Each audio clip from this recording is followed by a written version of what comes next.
Everybody, we're going to do activity 1.3.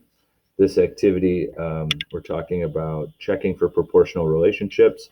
We have a problem where Bob and his little brother Jake wants to build bird feeders to sell at a local farmer's market. They have enough material to buy 10 bird feeders.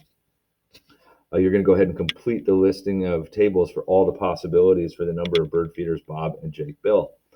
Now there's a total of 10, so we know that we're going to have to equal 10, the total number built. So if Bob builds nothing, if he doesn't do anything and watches his brother do all the work, Jake's going to have to build 10. And if Bob is just kind of slow about it and he only builds 1, then Jake's going to have to build 9. But now if Bob starts to step up his game and builds 3, Jake only has to build 7. And if he builds 6, then Jake only has to build 4. And if he's really busy and he builds 9, then Jake only has to build 1. And if he just does it all and doesn't have his little brother do anything, he'd build all 10 and Jake would build 0. So we're going to take this relationship, we're going to go ahead and graph it. Now, on the y-axis is number built by Bob. On the y-axis or x-axis is number built by Jake. So Jake's on the x, Bob's is on the y.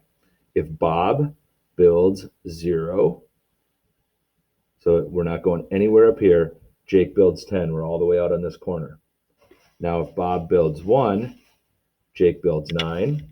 If Bob builds 3, Jake builds 7. If Bob builds 6, Jake builds 4. Bob builds 9, Jake only builds 1. And if Bob builds 10, Jake builds 0.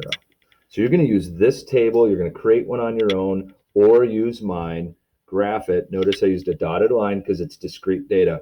They said they have to build a whole birdhouse. There's no building halves. You're going to graph your data, and then you're going to answer 2, 3, and 4. And we'll go over those when you're all done on the next video.